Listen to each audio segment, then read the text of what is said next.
Time to check the comments. A new comment on my Submariner review. I haven't gotten one of those in a while. This watch is fake. Sir, I'm sorry, but you've been duped. Wait, what? My Submariner is fake?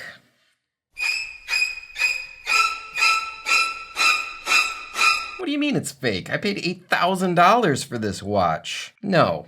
No. Oh, hell no.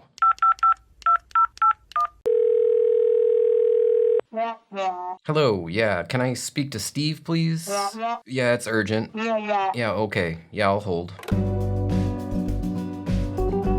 Hello, Steve? Yeah, this is Guy. Well, man, I'm not doing too good. I just found out that the Rolex Submariner that I bought from you is fake. Yeah, it's fake. Well, I don't know how it happened. I was kind of hoping you could tell me. All I know is that I just got off the internet and someone saw my review on that watch and they told me the watch is fake. Yeah, I know you're an authorized Rolex dealer.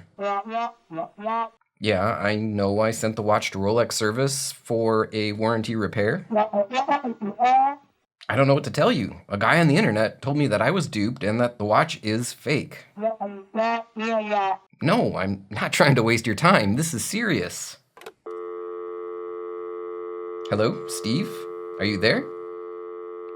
1 hour later. The case fit and finish, it looks good. The crown action's good. The bezel seems authentic.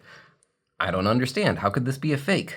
Wait just 1 minute. On the Rolex website, there's a space on the dial between the printing of the 300 and the letter M. Mine doesn't have that space. That must be it. What else could it be?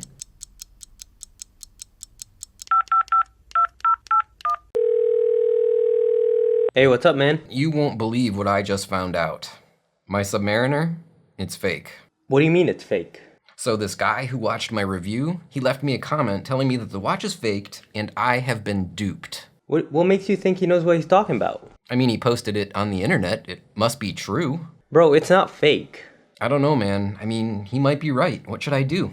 You should really stop reading the comments, man. I think I just got to get rid of the watch. I mean, I'm just always going to wonder now. Get rid of it? Like, how? I don't know. I mean, I guess I could sell it. Bro, first of all, it's not fake. Second, if it is fake, you can't even sell it. I mean, why not? That other YouTube watch guy apparently sold a fake Rolex to somebody, right? Yeah, but look how badly that turned out to be. It's not a good idea.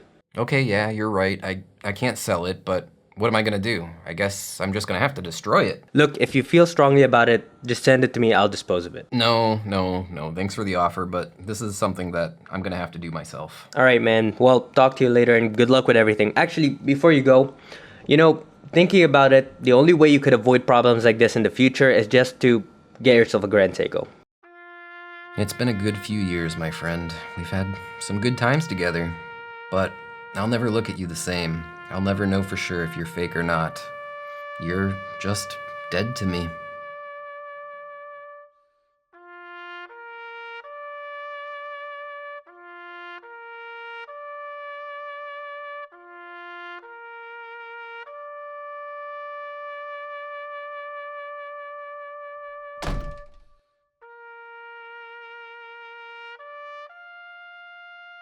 What's up, ladies and gentlemen of YouTube? I'm Guy, and no, today we're not talking about my Rolex supposedly being fake.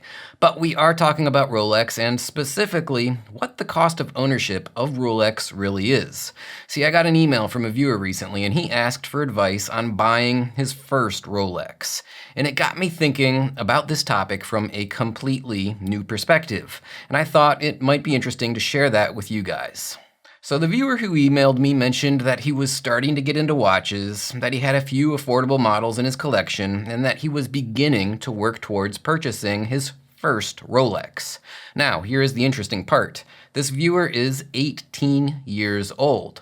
And while the questions that he asked revolved around the specific watch, what struck me most was the thought of spending thousands of dollars on a watch at that age, and how that could impact a young person's life over the long haul. Let's suppose that you were 18 years old and that you wanted to buy a Rolex Submariner for a price of around $8,000. Now, is that a wise decision? Well, what if instead you had invested that money towards your retirement? And let's assume that you'd like to retire at the age of 62. How much would you have after those 44 years? Well, that's what I wanted to know, so I pulled up an investment calculator and I plugged in the numbers. They say that a good investment is one that doubles every 7 years, and to accomplish that, you need to get a return rate of around 10%. So, if we start with an initial investment of $8,000 for a term of 44 years with no additional contributions, at the end of that time, you would have $530,000. Now, of course, part of the cost of ownership with Rolex is service, which is only around $1,000 every 5 years. But if we factor in a small contribution of an additional $200 a year, the sum total of our investment after that length is actually $660,000. Look, that's a shitload of money. Now, while the market's historical average rate of return based on the S&P 500 index is 10%, there's obviously no guarantee that this is what you're going to get moving forward. And of course, it doesn't account for the loss of purchasing power due to the effects of inflation over time.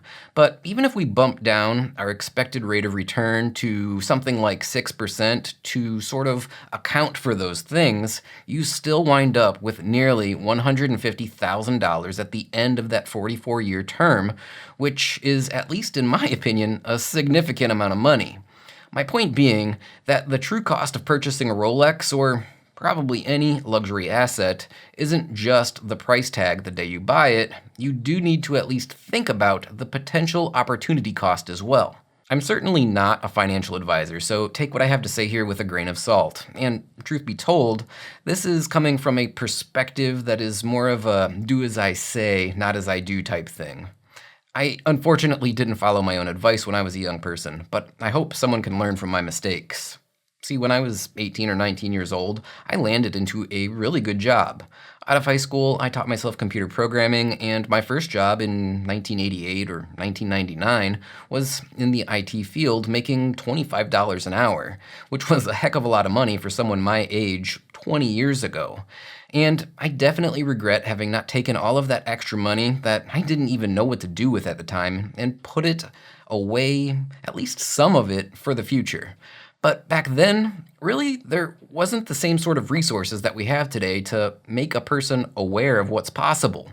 However, a young person today has access to so much information that I'd like to think I wouldn't repeat those mistakes if I were 20 years old again. We actually talked about this topic on the last Watch Talk live stream, which is, by the way, the channel where we do all of our live stream broadcasts, so please do go subscribe to that if you haven't already. I will have links down below. But anyway, during that live stream, someone actually made the comment that maybe this young man should just go ahead and get the watch now if he has the money. With the thought being that there's no telling if there will be a point in his future, maybe he has family or kids, where the opportunity will actually come up again. And I guess on one hand that's true, but the problem is it doesn't discount the tremendous potential loss of not investing towards retirement as early as possible. I also think that it's probably more likely that by the time you're in your late 30s or into your 40s that you're more likely to be financially sound, and you'll be capable of splurging on something like an expensive watch. So I really think that the best thing to do is to just hold off and wait. The difference between starting retirement savings at the age of 20 versus starting when you're in your 40s can amount to hundreds of thousands of dollars in potential gains. So a couple of years ago, I made a video called, "Can you afford to buy a new Rolex?" And I made that video because people had been messaging me saying that they really wanted a Rolex, but they could never afford one. And I kind of suspect that, at least for some of those people, this was due to poor money management. See, I see people that I know really well. These aren't people that are trying to save up or even interested in watches. Nonetheless, I see them waste tons of money, and they don't even realize it.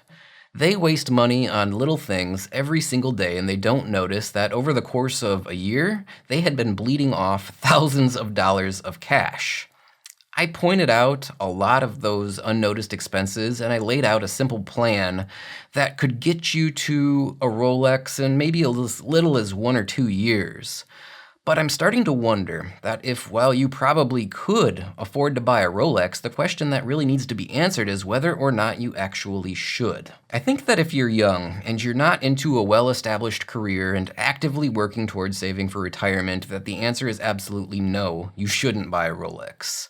As you get older, the potential to earn large sums of money from interest on investments rapidly declines. And at that point, you would need to evaluate where you are in life and where you want to be down the road. But in the end, look, I'm just a guy that made plenty of financial mistakes of my own, so don't take my word for it. But do consider spending the time to come to the correct conclusion through your own research. If nothing else, I hope that I've inspired you to at least think a little bit more about it before you go and you make a huge financial decision that could affect you for the rest of your life. All right, guys, that'll wrap this one up for today. I hope you enjoyed it. Now, don't forget to go over to the Watch Talk Live channel and subscribe if you haven't already. Big thanks to all you guys that already have gone over there and subscribed. I don't want you to miss our live streams. I will again have links down below. Also, thanks to everyone that tunes into my videos here and watches them on the JustBlueFish channel. I really appreciate it. And thanks to everyone that supports what I'm doing here on YouTube through Patreon donations, and of course by using my Amazon affiliate links. I really appreciate all of that support. Now, with that said, I guess I'll go ahead and wrap this one up and say bye now.